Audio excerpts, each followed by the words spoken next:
Hello, my dear friends. Democracy is like a car that requires regular oil changes and general maintenance, or else the engine will stall. But what happens when that car is driven by an old, egocentric who neglects it entirely and believes his time will never end? The car coasts on momentum, cracking and smoking until it finally comes to a stop. This dictator sits in his bunker, completely disconnected from reality, believing he is still in his prime. However, time spares no one, and after 70 years, the brain starts to harden like a stale loaf of bread. Instead of fresh ideas, there is paranoia. Instead of progress, there is fear. And who does he surrounded himself with? The same paranoid bandits as himself. A historic prisoner exchange took place on August 1st, and what do we see? Europe frees Russian human rights activists, while Russia frees murderers and spies. Vadim Krasikov, a hitman convicted in Germany for a Kremlin-ordered murder, returns to Russia. He is met personally by the president, and the red carpet, a symbol of the regime's bloody deeds, is soaked with the blood of these killers.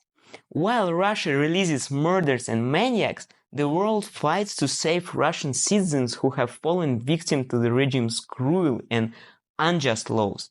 People who have paid with their freedom for their democratic beliefs are defended by the international community, while their homeland leaves them to rot in prisons.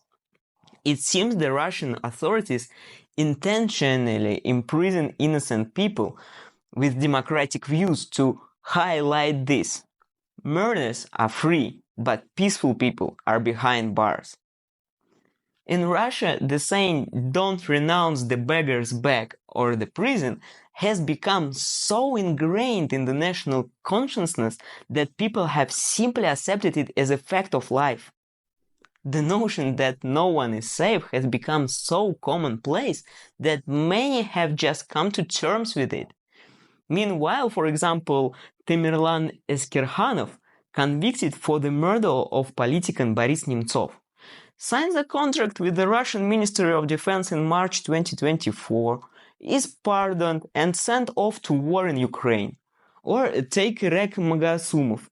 He was sentenced to 11 years for the murder of an 18-year-old girl. Just a month after the sentence, and he is back out, ready to serve the regime. In modern Russia, prison is just a pit stop for people like him. In a country where criticizing the West makes you a patriot, but pointing out problems at home makes you a traitor, murderers are given a second chance on the front lines, while society thinks deeper into paranoia and violence.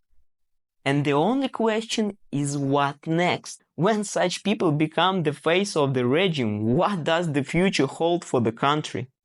Share your thoughts in the comments and let's reflect on how far a Soviet-era ruler can drive a country to ruin. Thank you for your subscriptions, likes and financial support. Take care of yourself. I hope to see you soon. Bye.